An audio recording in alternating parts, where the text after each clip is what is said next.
Hello and welcome everyone to episode 172 of One Piece at a Time, the One Piece read-through podcast where we read and discuss 5 chapters of the One Piece manga each and every week. I'm your host, Derrick Bittner, and I'm joined by a wonderful co-host and freelance letterer, Brandon Bovia. How you doing, Brandon? I'm doing pretty good. I'm, of course, Brandon Bovia, freelance letterer extraordinaire, and man, this is it. We are at the end. Yeah. We are in the wrap-up phase for Derrick's first new arc. And then things be man, Oda's really, I love how Oda, I am aware of things to come in a very slight aspect, and yet Oda can still throw surprises at me. I'm like, what the hell? No, there's some good curveballs, and he's so good at doing that, and that's my favorite thing, right? Like you can know spoilers, and you obviously like you don't want to get spoiled, right? But oftentimes like things don't really go the way you think they do, and not for the reasons you think they will. It's kind of nice where you go spoil on something and you're like, oh, okay, this thing happens, and it's not like I've never gotten anything huge like spoiled for anything future One Piece coming. Just basic concepts, which I've spoken about here. But to see how it leads into that, it's like, well, what the hell? That makes no sense.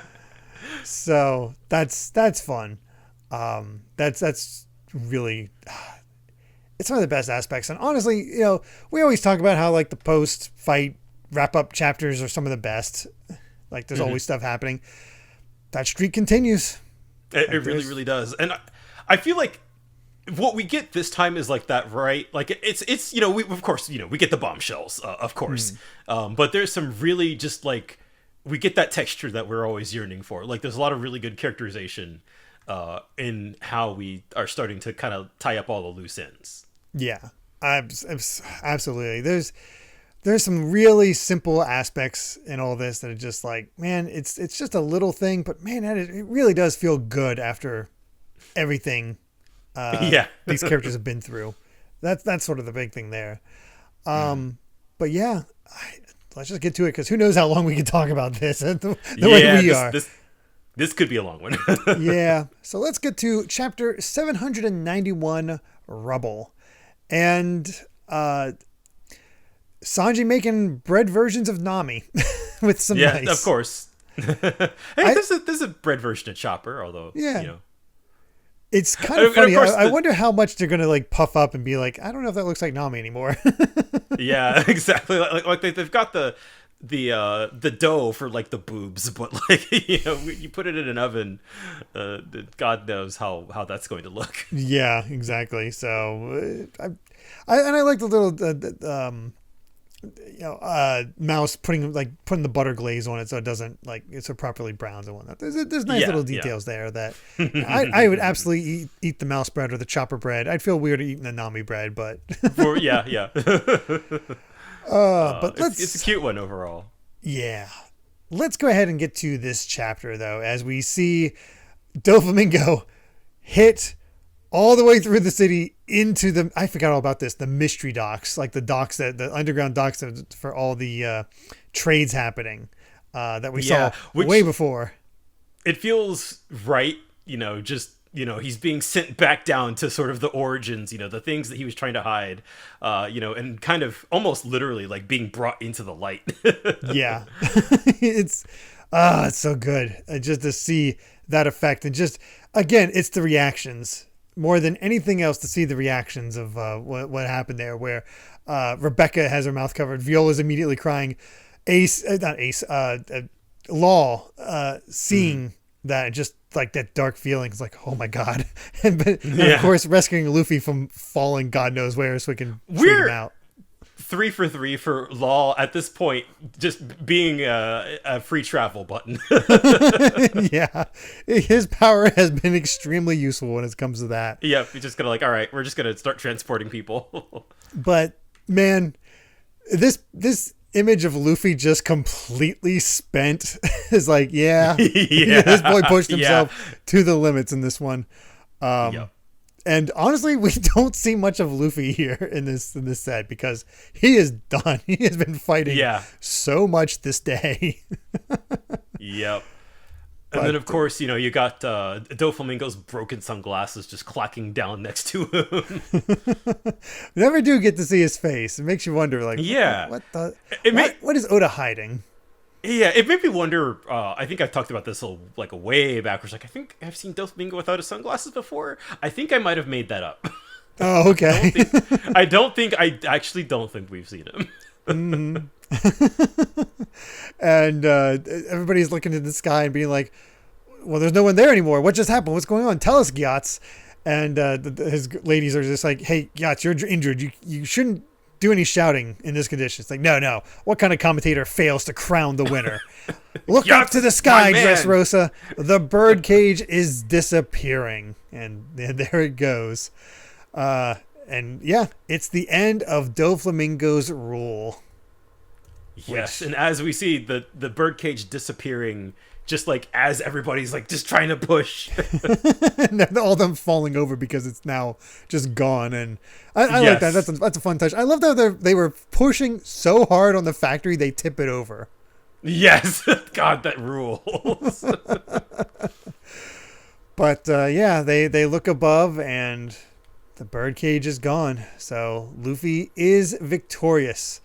I love how they contextualize this too with Gyatz as like the scene you're witnessing beyond the cage is not just a diced up town, but a place devoid of manipulation, a land of freedom, which means the battle for Dressrosa is over.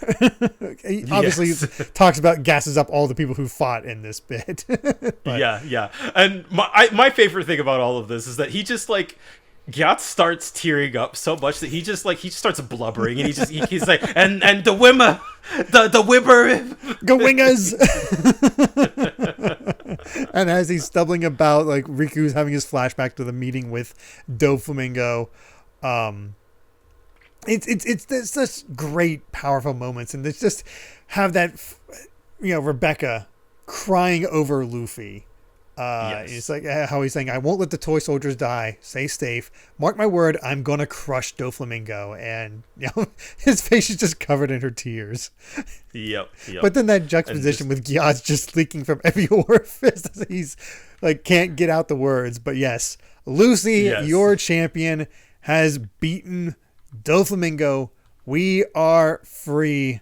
And the entire country is just roaring in cheering for Lucy. Cheering for everybody. What an epic conclusion.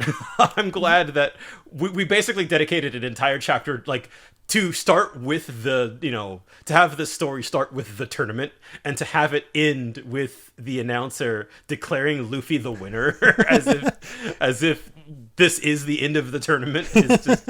It's so great. It is pretty perfect. And man, I love this moment with Kuros, where he's reflecting on like what he's gone through, and he steps away from the crowd as they're cheering, and we actually get to see just this full hearty smile from him. I think this is the first smile we've seen out of him, like even beyond Rebecca. He's been so focused on everything else. The fact that he finally achieved it all, got the freedom, got his family back, avenged his wife. Just to see that pure smile on him, and then him just leaning up against the stone and breaking down crying to finally have his freedom. It's powerful. I was gonna say the exact same thing. Like, it's powerful, and that he's still prideful enough that he has to walk away. He has to have a moment to himself. That he can't break down in full public, but that he is just after 10 long years this fight to take back their freedom. That he's finally been able to achieve it. And that paired with the narration here at the end of the chapter where it says, it is not always a tragic event when a kingdom falls into ruin. On this day, the citizens of Dressrosa rejoiced and wept amid the rubble. And that's something we've been talking about this entire time. Just how this country has been just utterly messed up. That's Oda's point. Like, hey, doesn't matter. We've got our freedom. Yes. And So perfect to have Luffy just smiling as he's passed out, and Rebecca continues to cry on him. I like how the way the paneling's even set up. It looks like Kyros is crying on him. Oh yeah. It really, it's the tears of the whole of Dressrosa. Mm-hmm. It's just a good chapter. Like it's a good celebration chapter. It is. This is the kind of thing that makes me wonder, like, what the final battle of the entire manga is going to feel like, because it feels like you're going to have a very similar kind of, like, if not the country, like the entire world, just somehow the entire world is going to party. Yeah. Somehow. I wouldn't be surprised. Yeah. I can just see there being multiple chapters, or Oda just trying to squeeze in as many characters celebrating as possible. I would love that. Man. We do have an SBS as we bring this to a close, where we see somebody getting Dr. Hiroluke's birthday. And it's gotten to the point where Oda just declares, okay, you know how I don't care about these birthdays. I just say sure, whatever for a lot of these.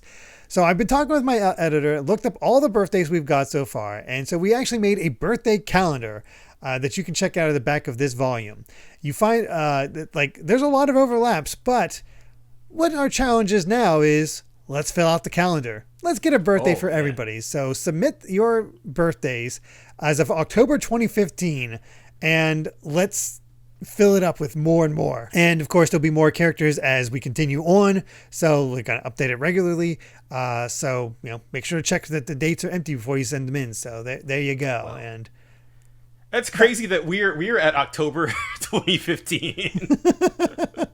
We have 10 years of One Piece left to go. 10 years of One Piece to get to where we're at now. That's wild, especially because this is the volume, so it comes out a few months after. So that's also the actual chapter could have come out around the time we're reading now. Yeah, actually, that would make a lot of sense. So, yeah, really, just about 10 years. And I believe at this point, every date is filled up, because didn't we just randomly look up our birthdays to see who we match with? I forget who it is, but I think so. It would make sense that there's a birthday for every day of the year.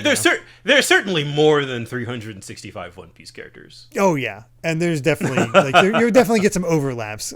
I know I've seen a few where it's like, who's that? I was like, I don't know what that is, but it's a cool thing to just see that evolution from so many people entering birthdays. Yeah, to kind of make it like a project almost, Mm-hmm.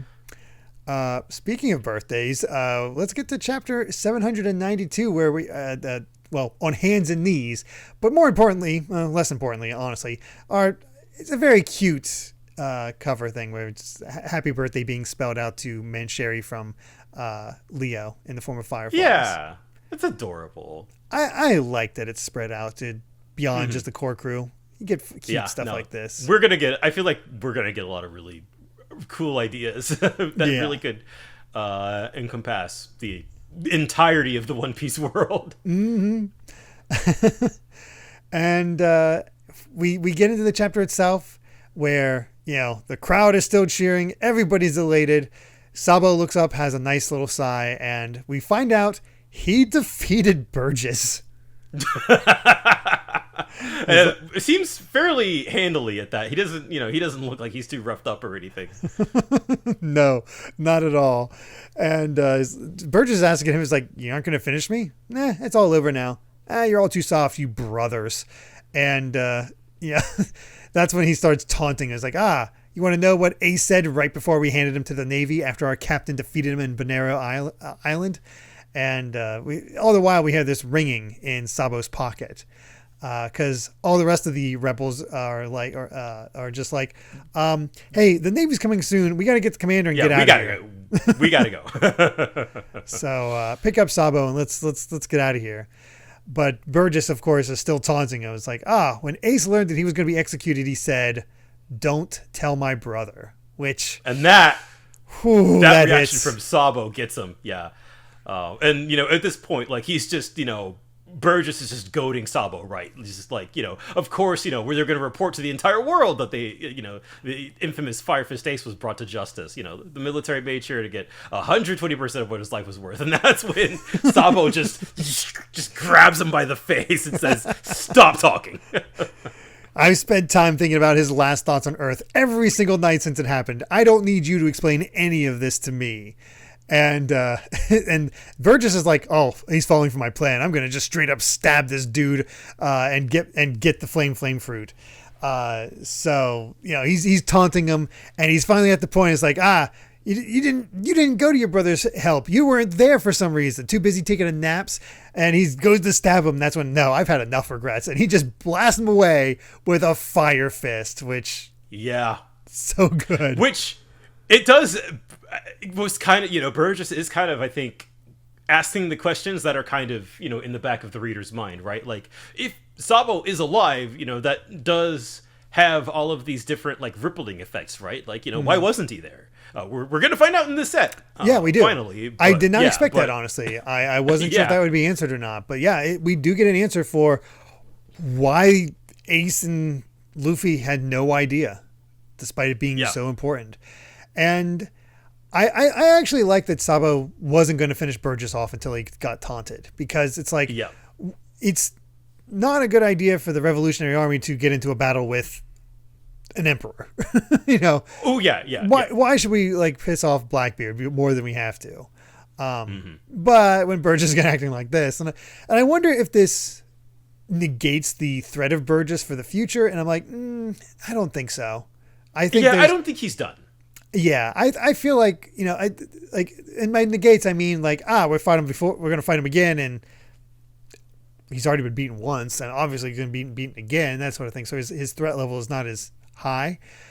But I think you can easily fix that by, hey, he has a devil fruit now. Yeah. And that's, I feel like, already kind of the pieces are getting put in place for that, because we already know that the Like that's what the Blackbeard pirates are all about at this point. They're trying to steal devil fruits. So like it would be entirely reasonable to assume that he'll, he wanted the flame fruit, so he'll, probably get his hands on something at some point or another. It would make sense. But I love this last moment though. I was going to let you go, but Ace here said you deserved it. Yeah. And then I of course, it's interesting that we the amount of characterization we get with Koala and Sabo when they really haven't been together. They've been doing separate things this whole arc, and so this phone call I feel like is really illuminating. Where she's pissed. It's just like, Sabo, where in the world are you? And then basically throughout this conversation, it's just like, oh, Sabo's asking questions, and it's like, oh, did you do this? Did you find the list? And Koala's like, yes, we already did that. We're waiting for you. Everything we needed to do is already done, and get over here. And he just hangs up on her. It's like, who said he could hang up? That was important. Yeah. It really is just like, oh, she is absolutely his Nami. Yes. No doubt about that. But we take a break from Sabo and see the Don Quixote family being rounded up by the Navy, making sure to get them bound up with Sea Prism Stone. And I love seeing Buffalo down, Giolu down, all of them down, all the officers. I love Senor Pink with one of the ladies like, no, don't take him. No. Don't take him from me. I feel you for that one, but got all of them, and even Doflamingo. Let's bind him up. I was gonna say it's not only Sea Prism Stone; they just got him like bondage changed up. He has hockey. That's fair. So yeah. He is a threat. And interestingly enough, some of the Marines are chattering, and they're just like, for some reason, Isho said not to report in yet. Yeah, weird that. However, we do find out from on the nearby Apple 9 Island, there's a broadcast coming from Dressrosa, and they're like, oh god, what's Doflamingo wants? And All of a sudden, no, it is not Doflamingo. It's Vice Admiral Maynard going out to the 3 nearest islands. The Navy, and basically just reporting. What you see behind me is the current state of Dressrosa. They're like, what the hell? That shot is just like he's just like amongst all of the rubble. And it's like, what the heck? And yeah, he just sort of explains, basically just following Isho around with it. Like, we're following Fujitora's orders with all this, and he basically showing to the rest of the world what is actually happening in Dressrosa. Yes. What happened in Dressrosa. As we're gonna see in a little bit, like this is all part of Fujitora's plan. Oh yeah, Fujitora's like, let's roll this dice and see what happens here, and see if what I want can works out, because we know what he wants, and he is definitely building toward that. But we go instead to Riku. And of course, the people is like, we want you back as king. We're so sorry. We want the king who won't fight. We want you to resist war, even if it causes our land to collapse. We're willing to risk that. And he's like, oh God, what do I shouldn't be king. His typical thing. But that's when Elizabello shows up, and I like seeing these two interact. I wasn't sure about Elizabello when he was first shown, but I've actually quite taken to him. Yeah, he's kind of a cool guy, actually. Very much so. But apparently the transponder snails from the nearby kings are ringing off the hook, and Elizabello made sure to let them all know that Riku would be returning. So it's like, hey, get back to it. What happened to the old you, the man with the evil eye who stared down his neighbors to make sure they didn't wage war? We've all been waiting for him to come back. So, come back to us. You are Riku Dodo, King of Miracles, after all. And it's like, this scene is so heartwarming, man, because it like seeing sort of just like not only like the average citizens, but sort of the local, a lot of the other local kings and stuff, right? Like to understand the value of like a country of peace. And to understand like the values of upholding peace, and just even like Riku himself, is just kind of like, no, our ideals are weak, right? Like we failed.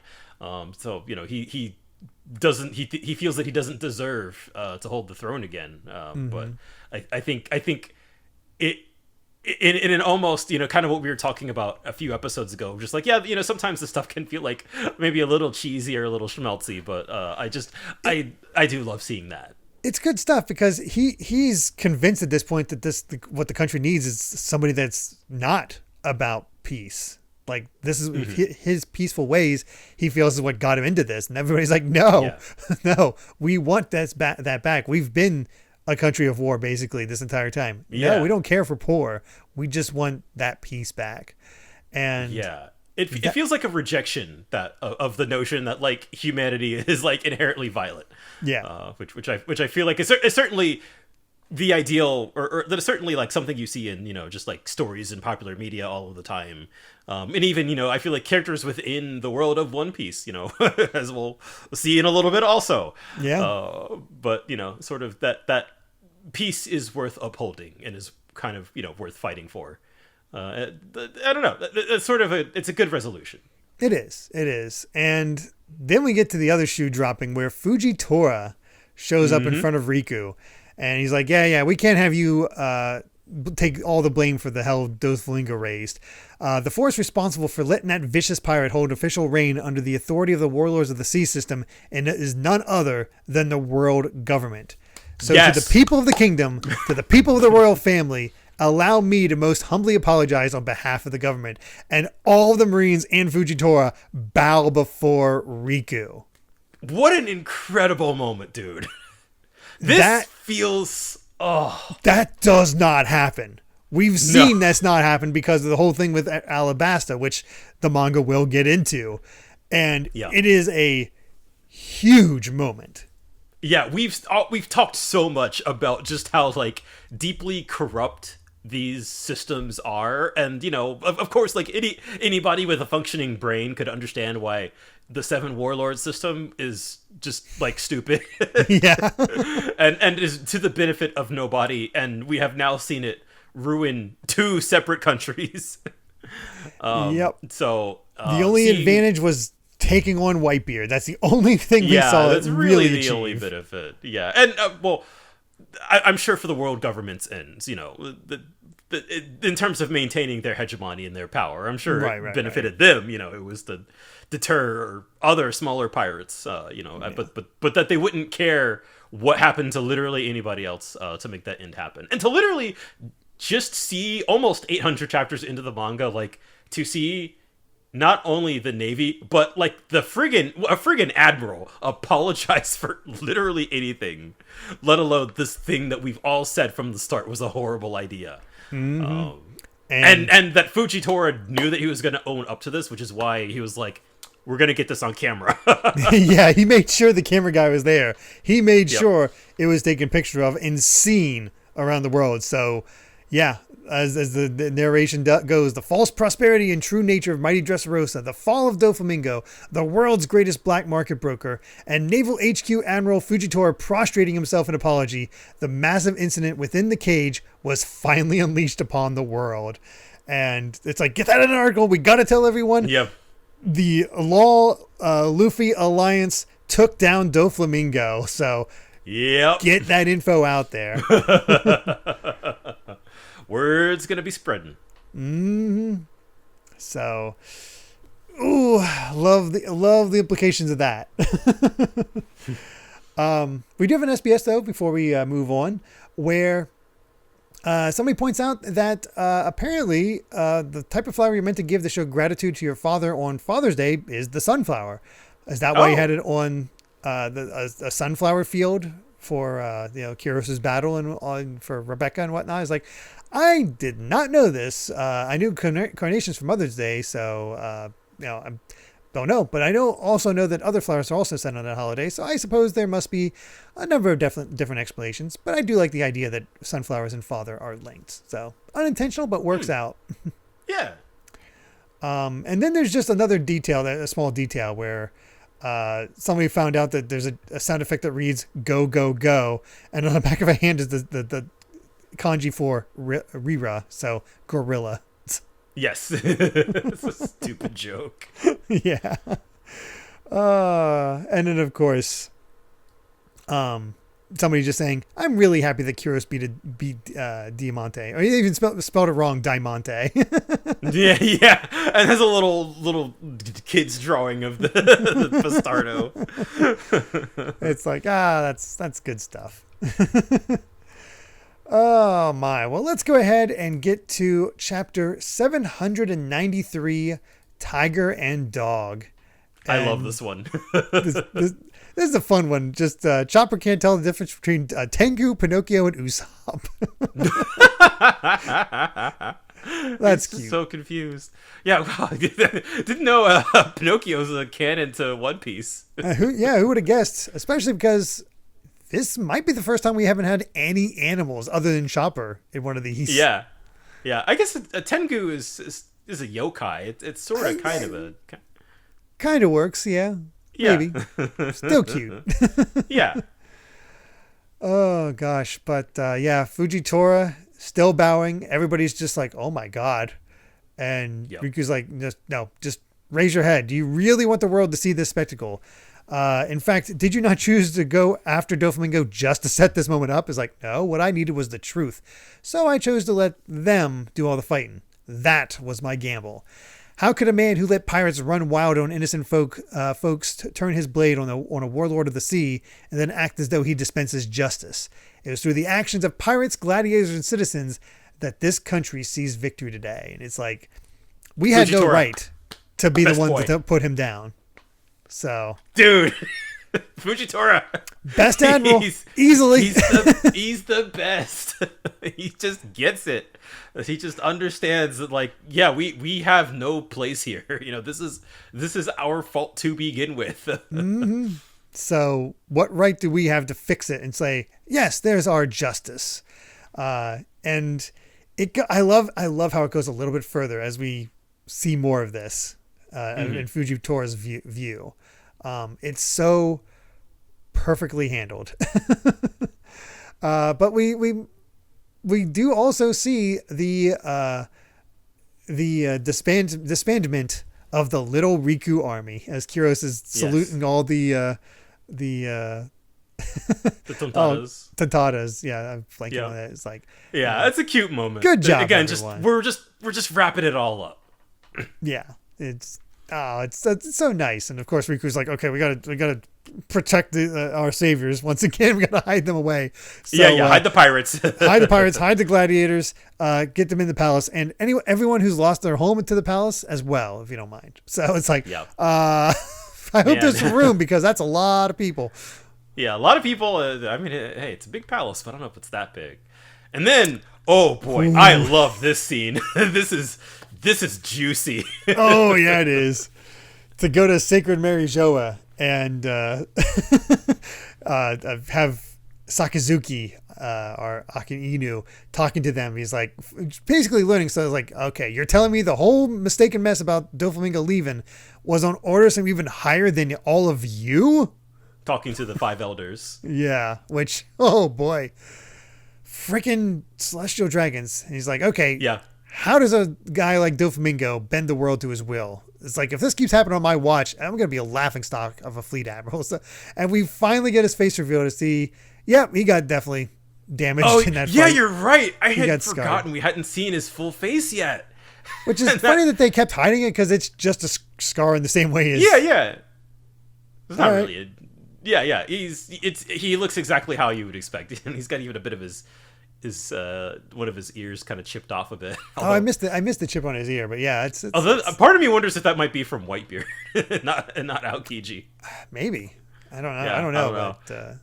But, well, the interesting thing to me about this scene, one, of course, it's funny to see the 5 elders be like, "Don't talk back to us." Like, we don't care about your honor. Like, you guys, like, we've placed this in Cypher Pole's hands. Like, you guys are, the Navy's just an outward face of the government. Like, you don't matter. Telling that to the fleet admiral is to just tell him to piss off. Yeah, is kind of incredible. And then also we have the narration box here that says that the 5 elders are the highest power of the world government.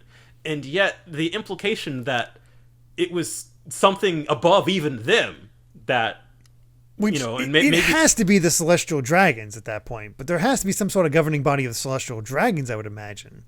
Yeah, well, I would figure if they're here in Sacred Mary Joa, I think that the implication is kind of that they themselves are also Celestial Dragons, are they not? That is also a good point. That would make sense. But they're so much more learned, and open to the world. Like, they're still absolutely controlling, but they don't feel like a celestial dragon. Yeah, you're right. Yeah, they're certainly, they're not the fat and lazy ones that we've all seen so far. But it really does kind of complicate things. That, like, who really kind of holds all the cards here right now? Because at least, like, as far as we know, we've not seen any other. Power. As far as the world government goes, right. Like the 5 elders is kind of the tippy top. Yeah, I do wonder if they come from around the world, because I didn't take notice of it before, but now that we're getting more and more of that texture, one of the elders is dressed up as a samurai. Yeah, so, and he's the only one with a sword, and the rest of them are in suits. Yeah, so it's like, thinks they're sort of chosen from around the world in some way.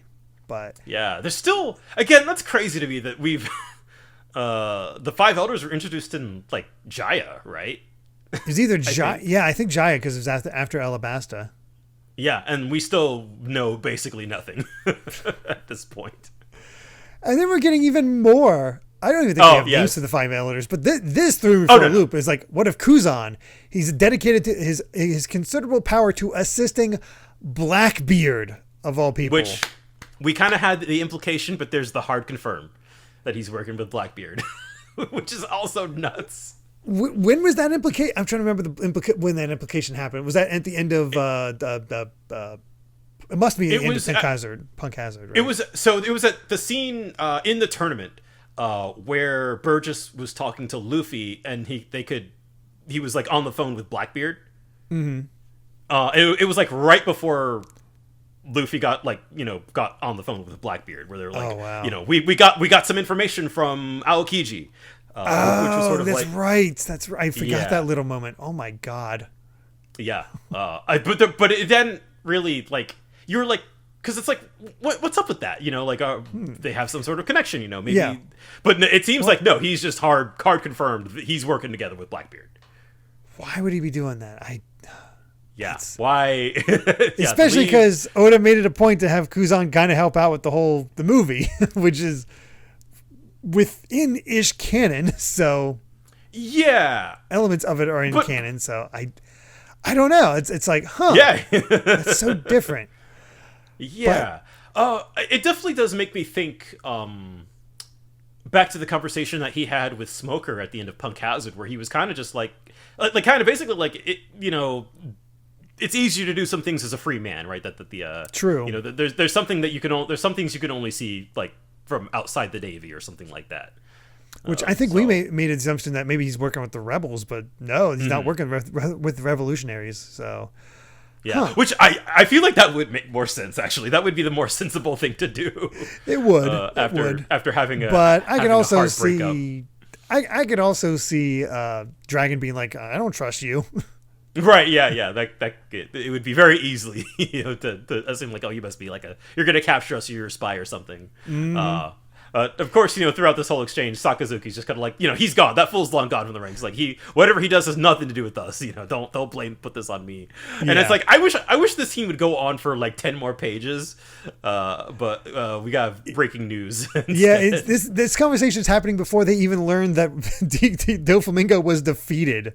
Yes. I love how they're like, oh, it's this damn kid again. Why? Yep. And of course, there's one other big story, and of course, it's Fujitora. So they got. I love when the narration comes out. The video information sent to those neighboring isles spread from country to country, causing chaos where it swept like a particularly fierce wildfire around the new world. And the news is going out. Joker's fallen.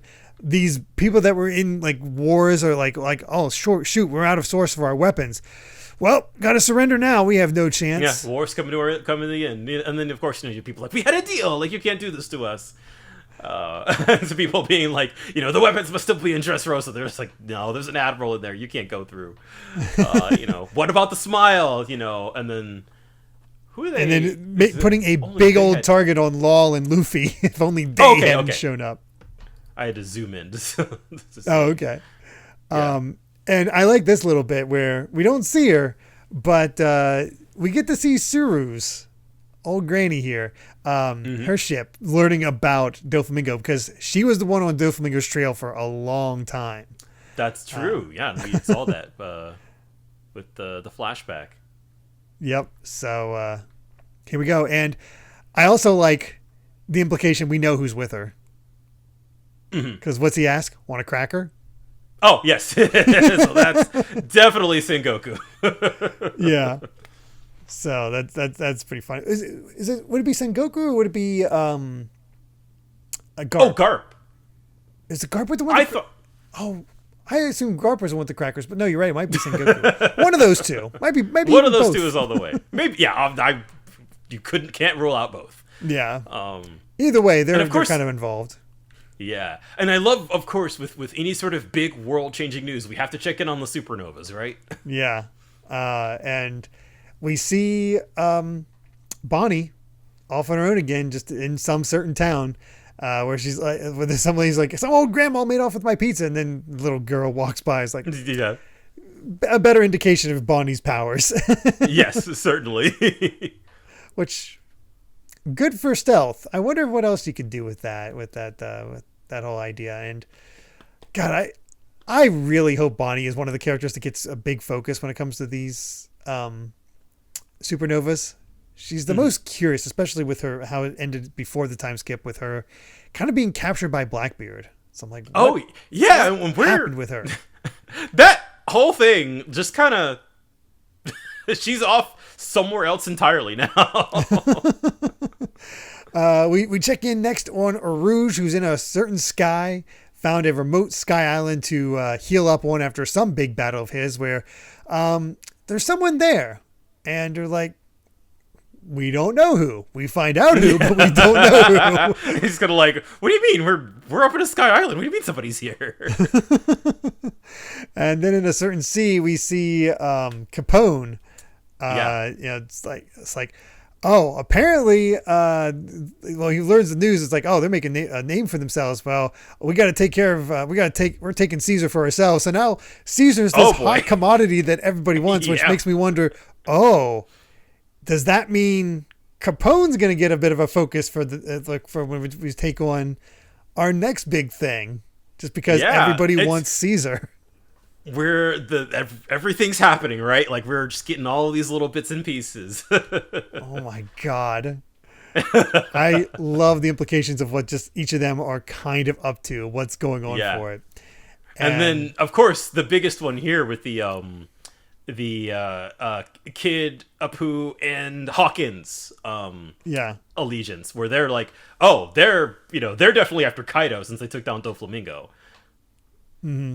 Well, at least it's not after the same thing that we're after. Saves us the trouble of wasting strength, because our goal is another emperor, Shanks.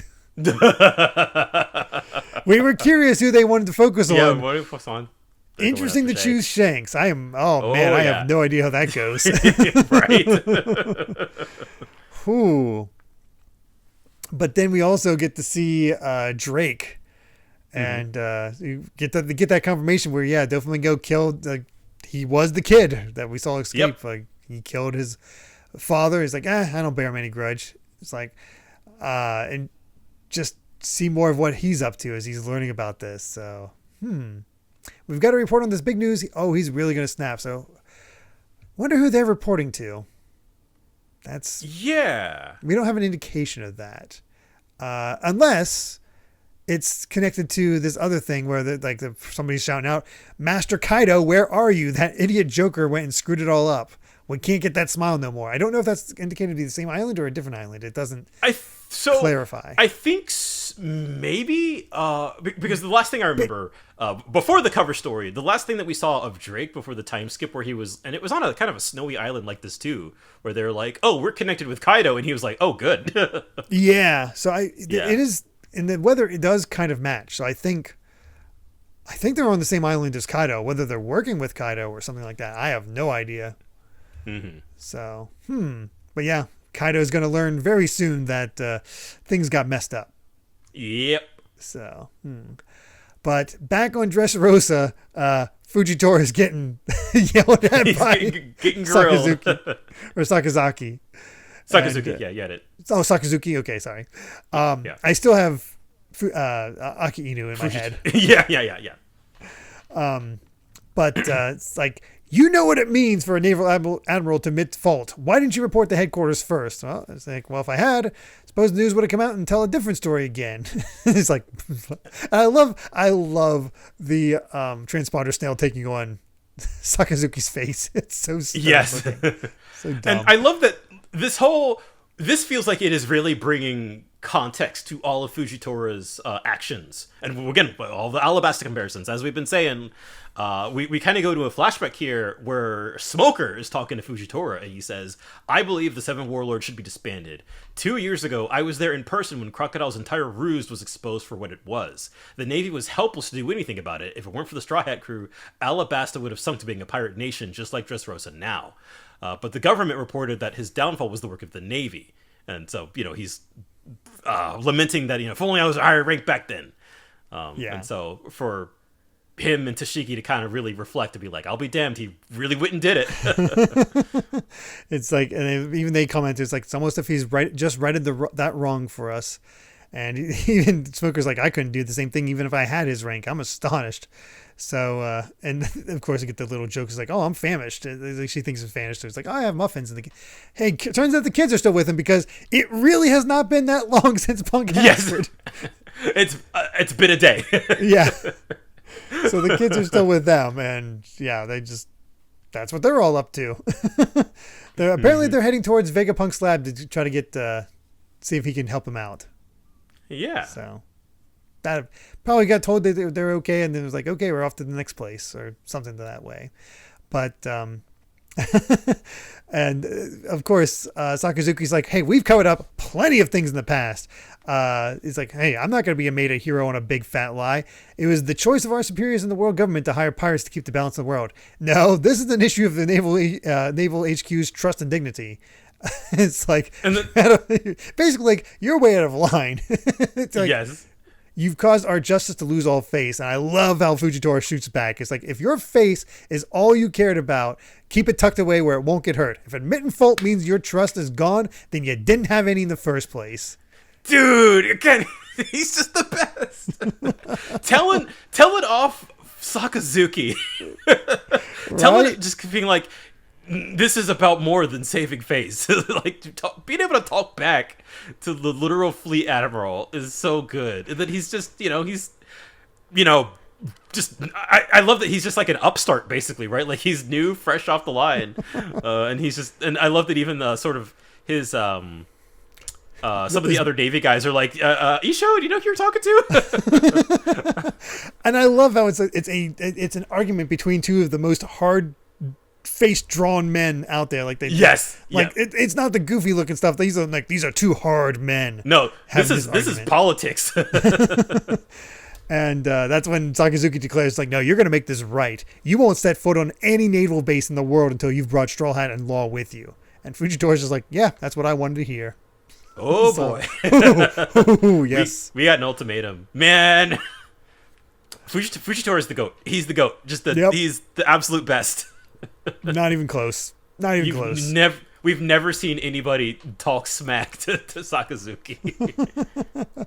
and to really, again, just to say what the audience has been feeling this whole time and calling out the hypocrisy is just... Oh, it feels good. It feels good. So we actually have a man on the inside trying to make it better. So we'll see. We do have an SBS where the question is basically like, oh, hey, Luffy's Gear 4 pose is very similar to the Neo statues that stand outside Buddhist temples. Is there a deeper meaning to this cool pose? And it's like, I'm thinking of using it next time we have a marital spat. And the Oda's immediately like, so it's letters from a husband. Personally, I think if you ever fight, you should, I recommend Fujitora's bowing on hands and knees pose. But yes, he did use the Neo statue pose. He came up with a number of different power-ups based on various cultures, but decided to go with something that displayed the strength of ancient Japan. So, very cool. And he's excited to see how the anime handles it. So, and they go all in because they have the whole like the transformation sequence. Yeah. And the other one is just shirts bearing like, it's King Riku, isn't it? Got it. Survive. Just having these little extra comments. T-shirt, yeah. I think Fishman Island had a lot of these too. I think so, yeah. Yep. But let's go ahead. Yeah. Well, he literally said that in the answer. Oh, okay. Yeah. But let's go ahead and get to chapter 794, Sabo's Adventure. And we're getting cover art of friggin' Doflamingo, of all things. Yeah. I love the idea of it just giving his glasses to a flamingo so that the flamingo girl swoon over him as the flamingo does a messed up version of Alice in Wonderland. Yeah. Not Alice, Wizard of Oz. Yeah. Got all the strings and stuff. And of course, Doflamingo in the background there, covering his face. Really, it makes... What does he look like? Why cover his eyes? That's the question, but it's wonderfully demented.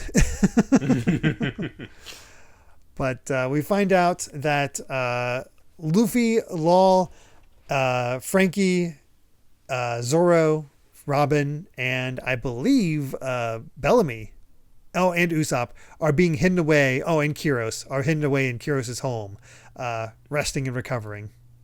So it's an interesting group to have together. Yeah. As they all sleep it all off. Which, of course, is very crucial that Luffy is out. He's dead asleep, as of course that he would be, since, Sabo's here to tell his whole story. Mm-hmm. Basically saying goodbye, because, he has that connection with Robin, and is like, hey, don't need to wake him up. I came just to see him before I leave, since CP0 turned around and is on their way back here, so they're after us. So it's gonna be in chaos. So you guys should probably leave soon too. And of course, Zora's like, man, I can't believe there was a third brother in this whole mix. And Frankie, I love how we see Frankie repairing his eye, as we saw his eye brush before. Like, oh, it's honestly kind of sick. Cool. Yeah, it is pretty. It looks very Terminator-ish right now. Yeah.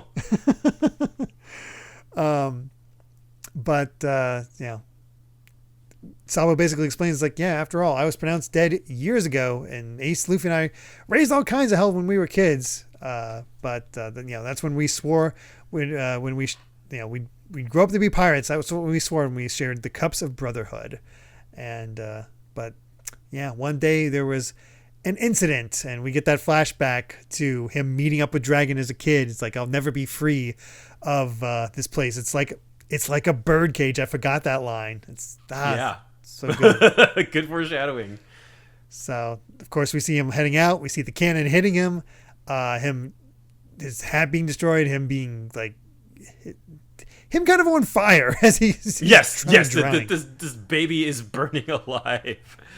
And just happens to be saved by Dragon, who is that look on his face. Yeah, it's just like, what is this country doing to these people? Yeah, just seeing how a celestial dragon acts, and he gets there, meets up with Iva, and good thing Iva's there, because that definitely helped Sabo survive.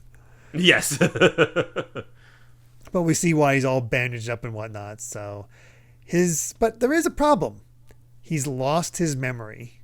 He doesn't even remember his own name. So it fortunately says Sabo on his belongings.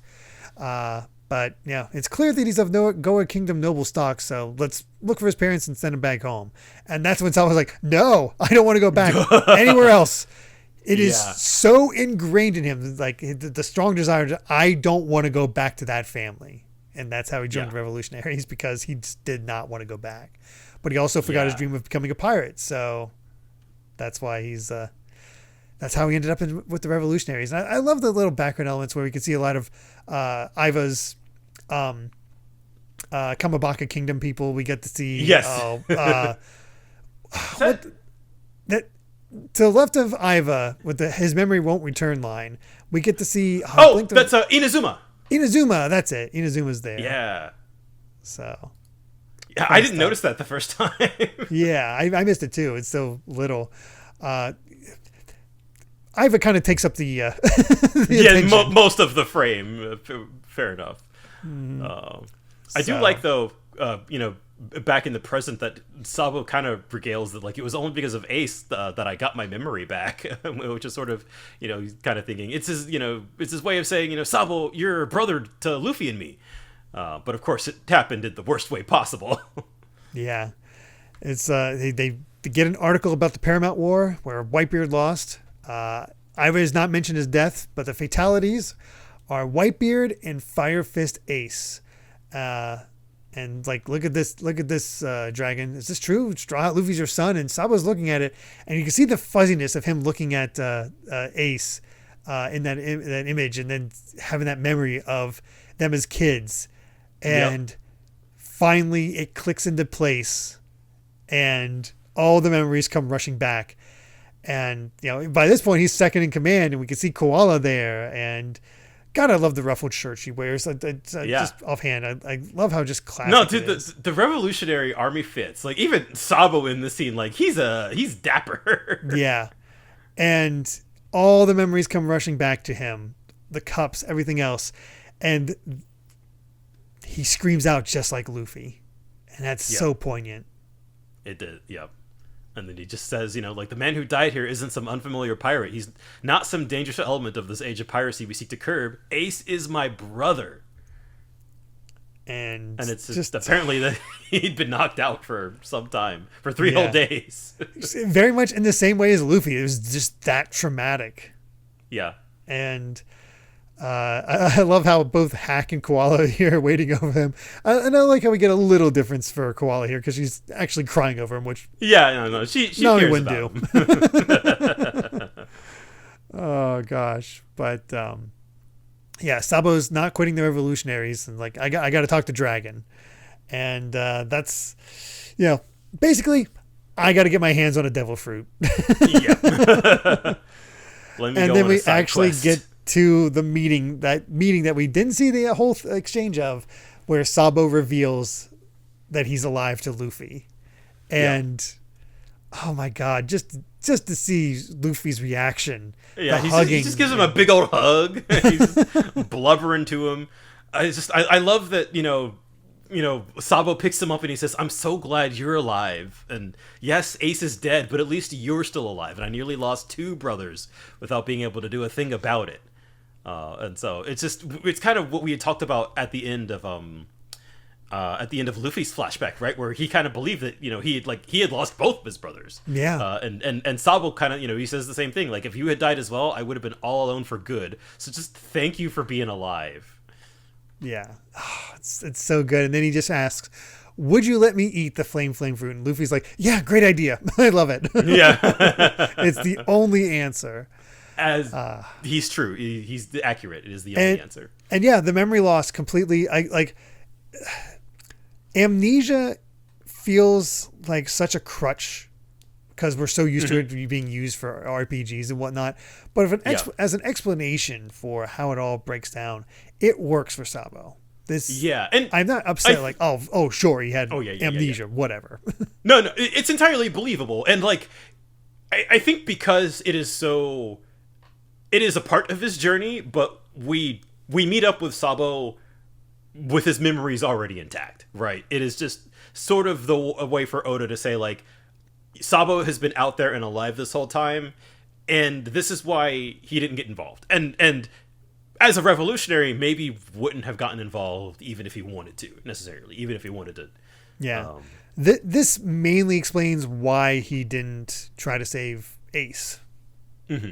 And why he has that regret. Yeah. And I think also crucially, right, like it tore Sabo up, right? Like that, there's that emotional element to it, that it's not just like, oh, I lost my memories. It's like, it was Ace dying was the trigger to get Sabo's memories back, and it broke him in the same way that it broke Luffy. Yeah. Good stuff. But we also got a Viva card for Luffy. Somehow Sabo had it made really quickly. Yeah. I love how everybody seems to know how to make Viva cards except for the Straw Hats. Yeah, I was like, how?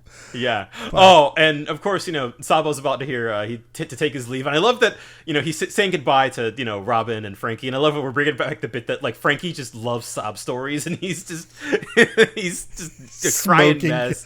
He's smoking out of his eye because of the exposed circuits. Yeah. Yes, and of course he says goodbye and says take care of Luffy in the exact same way Ace did all the way back in Alabasta. And good stuff. But yep, weirdly enough, I'm curious what this is all about. A murder of crows shows up. Murder of crows, indeed, a murder of crows, to bring Sabo back and meet up with everyone. And he's just like, yeah, I saw him. I'll be back soon. And he's like, oh, how did Luffy? He seemed very in click. He's like, why do you think that was important? And Hack's punching this random guy too. Yeah. And not only that, he seems to be talking to this murder of crows, or I think it's the crows asking, and you can produce it whenever, at any moment. I'm assuming the flame fruit. And he says, yep, whenever I want. So let's hurry. Who is that? That's I know interesting. Who it is. We'll find out at some point. I don't remember when. Yeah, I got nothing on that one. We do have another SBS, of course, where we have, of course, fangirls for Korra. Makes sense. We find out he's 9'7". God, people are tall in the One Piece world. He likes lettuce, cabbage, and pickled plums, dislikes bread and pizza, which is really funny because that's why Law doesn't like bread, is because Korra didn't like bread. That's so cute. And then we had a joke that I completely missed where there's, they're like, has anyone seen my son? He's only 5 and he's wearing a bear shirt, please. And then we find out that it's not an actual bear, it's a Kuma. Sure. Which I completely missed that. Or maybe if I did, I'm like, why is Kuma on his shirt? Maybe did we make that comment? I can't remember. I don't remember noticing this, but what a dumb sight gag. Yeah, I didn't put that connection together. That's for sure. Yep. Oh goodness. But yeah, let's get to our final set. It's interesting how typically we have so much to talk about, and we do have. There's a lot to talk about, but it's not like this wide ranging stuff. It's very focused, I guess is the best. It way is to very do it. focused. It's more about character beats. I think getting all of the right character beats, it really kind of feels like, especially for the Sabo chapter, it kind of feels like this is kind of the stuff that maybe Oda didn't know where to put or where to kind of have time for. So we're just kind of like, we're getting it all now. And but between Sabo and Fujitora and King Riku, like we're getting some really, really good character stuff, and just checking in with all the supernovas. Like this is the wrap it's good wrap up on the country, because again, we don't have time for a party.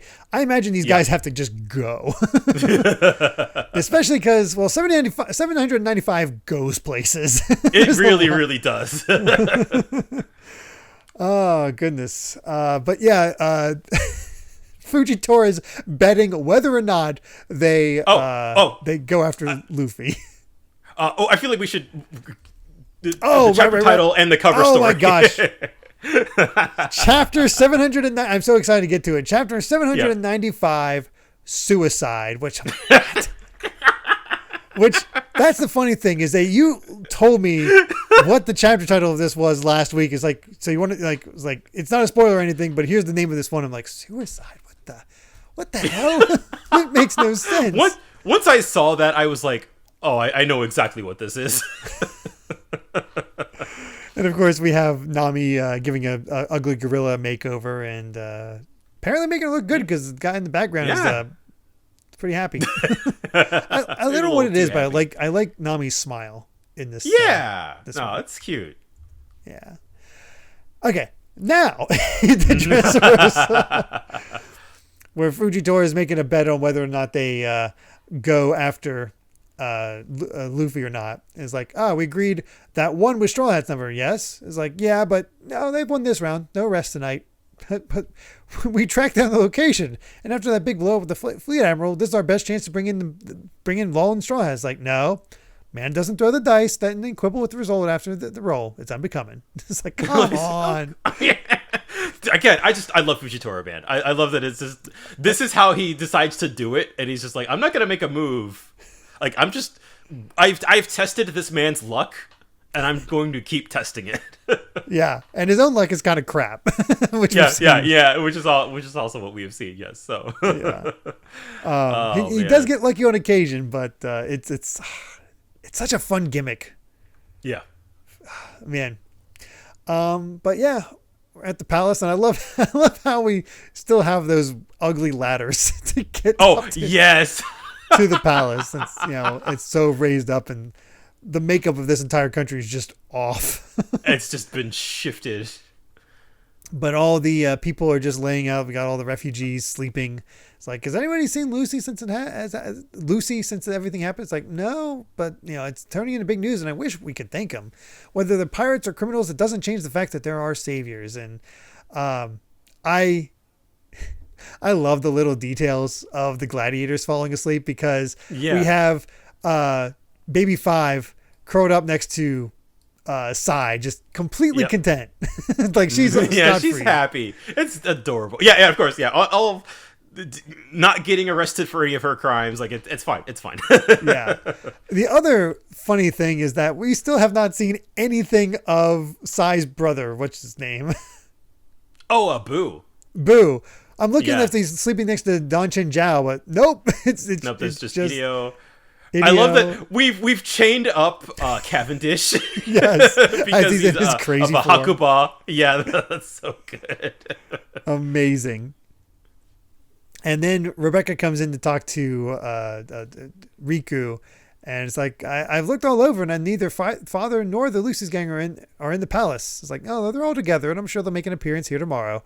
But Rebecca, do you realize that if I return to being king, you will now be a princess? And she's like, what? Uh-oh. which it's really funny that like she's obviously in normal clothes, but we only see like that she's wearing a shirt. like we don't see the style. It's Actually like wearing the clothes. most she's been dressed up. That's crazy.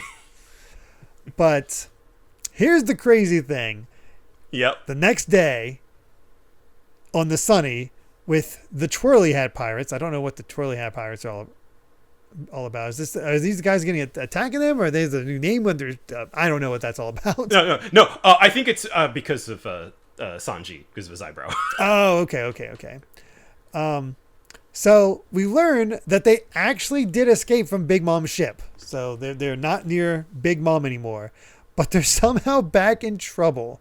And yes. Caesar's, of course, yelling at Sanji for this. It's like, we should have played it nice and waited on the ship, but no, you had to rush for it. It's like, no, do as I say. If you want to mess with me, I'll crush your heart. It's like, yeah. So of course things are business as usual. I love the sunglasses look for Sanji. Did he have that? Like, I don't remember if he had that. Yeah, I think that's new. I think so. Yeah. Chopper's definitely new because he's decked out in football gear to protect himself. Yeah, it's adorable. But yeah, we're on this mysterious island. Apparently, there's Chopper saying it was the right choice to leave the ship. We can still save them. He's like, hurry, Caesar. And I love the look from Caesar. Like, how dare you order me to...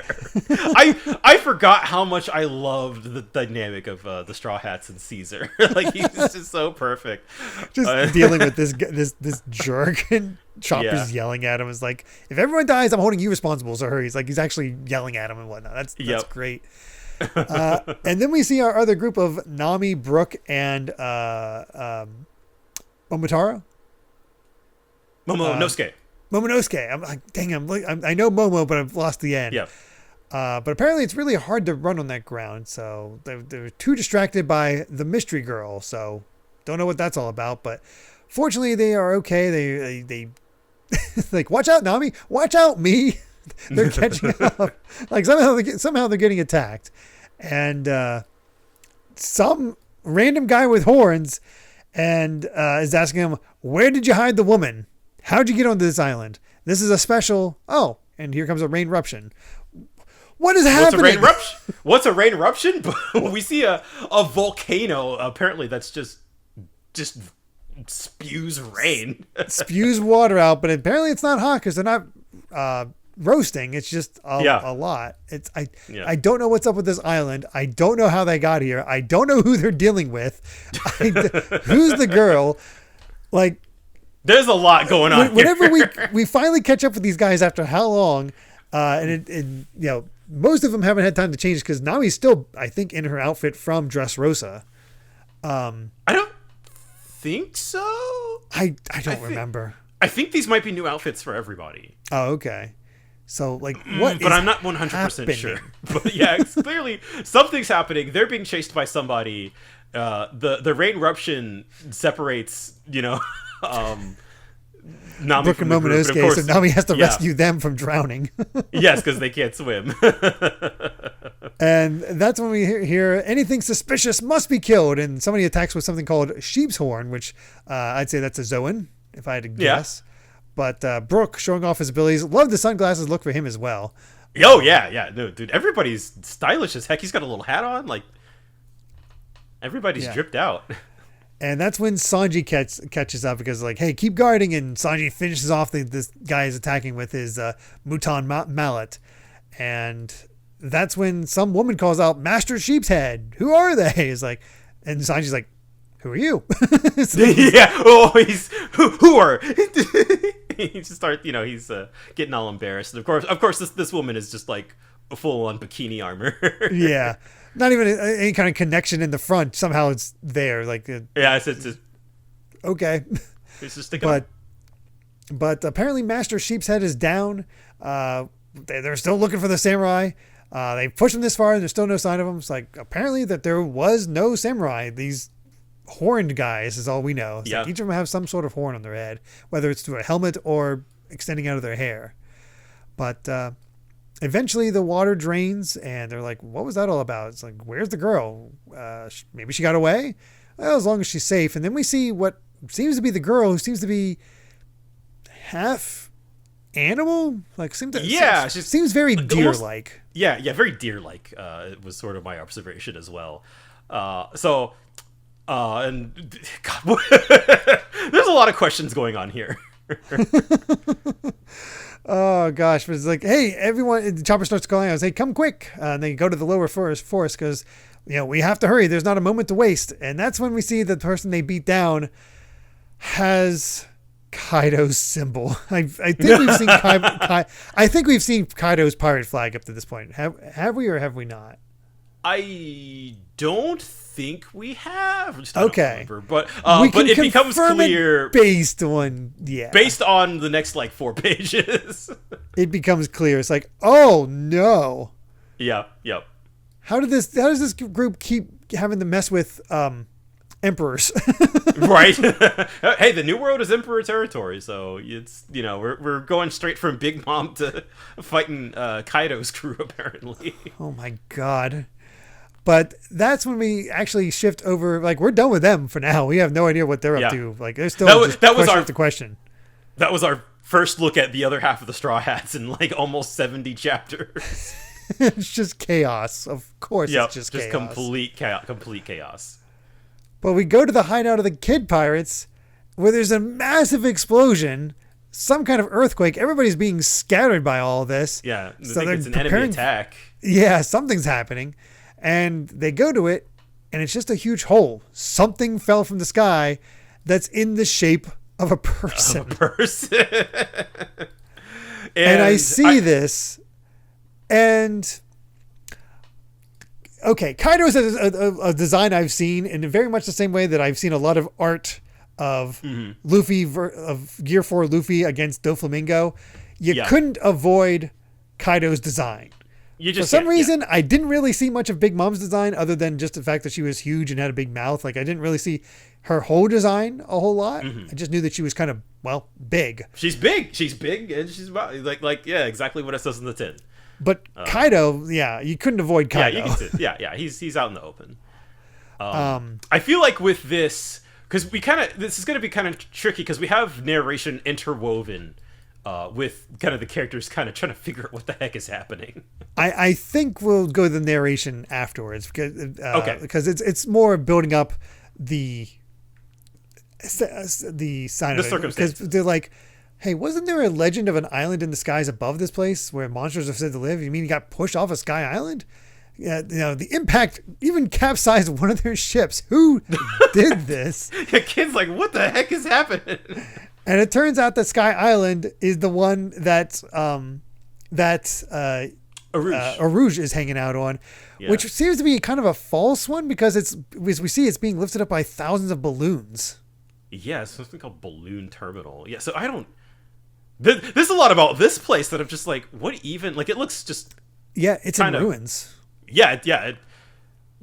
God, there's probably a story to this place, too. You know what? I look at that, like, this seems like a Vegapunk place. It kind of does. It just feels very Vegapunk. Yeah, it has a little bit of a science vibe to it. But that's when they're... as they mentioned, it's a few minutes earlier, and apparently this balloon terminal is right above the hideout of the Kid Pirates. Yeah. So a random man claimed that he was searching for a place to die. I was like, all right, well, if he's serious, I'm not going to stop him.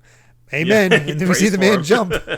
And I think this is a good time to get to the narration. The strong live and the weak die. That is the only rule of this world. By the way, when I saw this, I'm like, oh God, is Kaido just going to outright kill these guys? Because I have no idea what's happening or what's going to happen. This is the worst possible encounter for them to have. But yeah, the man claimed he was searching for a place to die.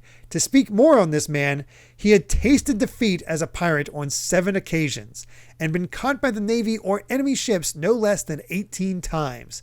He was tortured time and time again and lived as a prisoner.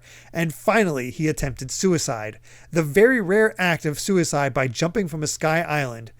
And we go back to the prison where we see his and body. I love the long panel. Just 30,000 feet straight down into this island. Yep. with this massive explosion. And the narration goes, to repeat, this is a man who challenged the Navy in 4 emperors and was caught 18 times and endured over 1,000 tortures. He was sentenced to death 40 times. When he was hanged, the rope snapped. When put under the guillotine, the blade cracked. When skewered, the spear broke. Ultimately, he sank 9 different prison vessels, meaning none of these people were able to kill him. And that included himself. His hobby is suicide. Yep. And you see this man climb out, and I love that he's just like, oh, damn, what a splitting headache. I just don't die. And his name is Kaido, King of the Beasts. And good God, the size of him. Yeah, I was going to say, you knew what Kaido looked like. Did you know that he was like 40 feet tall? He's essentially a giant. He essentially, he might as well be one. And I love that, like, because I got mad. The narration reminded me so much of Whitebeard. Like, the narration just building up, like, Whitebeard's, like, life and achievements. And here he says, like, old Whitebeard did it right. he knew how to die. Yep. Which, here's the fascinating thing. If he wants to die, I don't think he has a devil fruit. I don't know about that. I have no idea. I don't know what King of the Beast means or anything like that. But if he wants to die and he has a devil fruit, there's a really easy way to do that. Yes, that is true.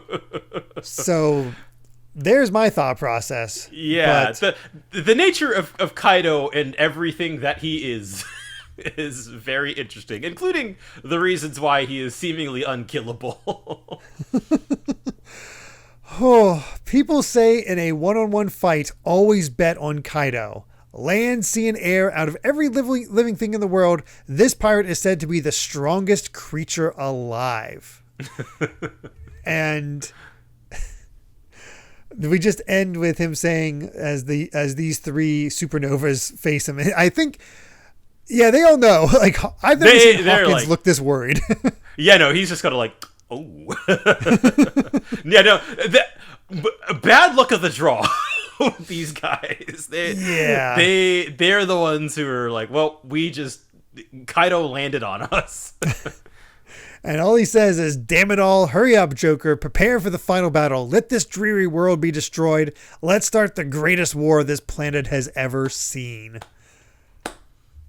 What a way to end this set for this week. We've been hearing about Kaido for so long. For so long. I want to say it started first in Thriller Bark. Yeah, because I think that was it. Because in Thriller Bark, that was when we learned that Moria was tried to fight him with zombies. Just you freaking idiot. I mean, the interesting note to me is that he did taste defeat as a pirate on 7 occasions. So I don't know if this means he didn't fight or what does that mean that he tasted defeat? So he's not. They say it makes him seem not unbeatable, but then they were like, no, always bet on Kaido. He's unbeatable. Yeah, it sounds like that. You can't kill him, but maybe perhaps you can. I don't know how you would even capture this man. You know, if he has a devil fruit, like, are there sea prism cuffs big enough to handle him? Right? Like, no, it's crazy. I got nothing. This reveal is so good. It is, and I feel like now that we are at the end of, We're at the end of Dressrosa. We've kind of dealt with our last of the warlords, and we're clearly moving into this conflict with the 4 emperors. Really, ever since Fishman Island, we've been kind of like, okay, here's where all the emperors are, kind of how their influence goes. We have beef with all of them except Shanks. So yeah, now that Kaido has been properly introduced, we have met every single emperor. Single one, yes, and we have right and proper reason for. He wants to apparently just destroy the world. He's just, let this dreary world be destroyed. I can't get out of it, so I'm going to get rid of everybody else, I guess. Yeah, exactly, right? Like, if I can't escape myself, we're all going to have to die eventually. So that is one heck of an introduction to this character. And certainly seeing this absolute unit of a man, I feel like you don't want to see him angry and you don't want to see. We know that even Doflamingo is kind of like, yeah, I don't want to mess with that guy. I think we can see why Doflamingo didn't want to mess with him. yes, very much so. We will see the consequences of the actions of our plucky heroes, here soon. And of course, again, we were trying to escape from Big Mom, and meanwhile, the other half of the Straw Hats are already fighting Kaido's crew, apparently. So, I know the arcs that are coming. I know who gets fought in those arcs. At least our major ones, Whole Cake and Wano. Yeah. How we get to that point from this? How things are gonna go? Yes. I got nothing. I am so clueless. That's the fun part, and that again just like, what of these three guys now? They're screwed. They're screwed. Yeah. 100%. Like, I've never seen a group of three being like, I don't know if they can handle them. Yeah, This seems way beyond them. But who knows? But yeah, that is our set. And as promised, we do have the birthday reference. I checked mine to see if somebody had my birthday yet. Nope, it's blank. Oh, there's something now. I just forget who it is. But I know as of right now, as of this calendar, nope, I got nothing. I share a birthday with the Left Minister from Fishman Island. Yay! Oh man, what a beloved character. Yes, of course. See, I always but thankfully Nami is the day after my birthday, but since time zones and all that, people tend to celebrate in Japan by the time when it's my birthday, so I feel like I can fudge that a little bit. Yeah, we can fudge it a little bit. It's so funny to see that Buggy and Hachi share the same birthday. Same with Wapple, Hack, and Vegapunk. I love that Burgess is on Christmas. That's perfect. And Chopper on Christmas Eve. Yep. Oh goodness. Perfect stuff. I'm a little surprised that Perona isn't October 31st. Instead, it's Sherry and Whitey Bay for some reason. That feels like a missed opportunity. A little bit. But anyway, that is our set. Dang, man. Yeah. What can you say? Just awesomeness from Fujitora. A tease of what's to come with the other Straw Hats. And a clear indication that the world is going to be messed up. The world is changing. Oh boy. Why do I have the feeling this era is not going to last very long? I forget what they called this era, but boy, God, this era. So we'll see. We'll see what happens as some of the worst generation takes on. Yeah, Kaido. It seems like the worst generation. There's going to be some challenges for sure. And I definitely, I think I love, seeing what Beach is up to. Apparently he wants Caesar. I love seeing that Bonnie's just kind of off doing her own thing. So yeah, man, it's the next little bit of One Piece is going to be very chaotic. And this is like, we're basically going to finish Dressrosa next week. Yeah, basically. I think if you look at like people that give hard numbers, 801 is technically the end of Dressrosa, but it's close enough. It's the end of Dressrosa next week, so we can give our thoughts. Yeah. I think we can properly wrap it up next week, I think. Yeah. So. Yeah. Wow. With that, I believe we've said all we've wanted to say about chapters 791 to 795 of One Piece. Thank you so much for listening, and you can find more of my ramblings and stream VODs over at BitNerd Games on YouTube, or simply BitNerd on BlueSky. And Brandon, where can everyone find you at? I'm Brandon Bovia on Twitter and BlueSky, talking about anime, manga, games, and my job, and just follow me for more of that. Yep, check it out. And if you'd like to help us out more, you can support the podcast over at patreon.com/Derrick Bittner. That's DerrickBitner to listen to the next episode ad-free 3 days early, as well as patron-exclusive bonus episodes. And make sure to return next time as we discuss chapters 795 to 800 of One Piece. So until then, my friends, bye. Remember to take life one piece at a time.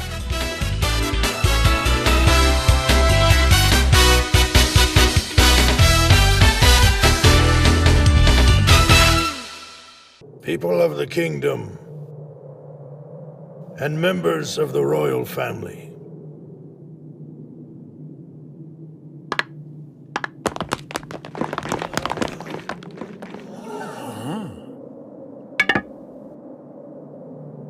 On behalf of the government, allow me to offer my most humble of apologies.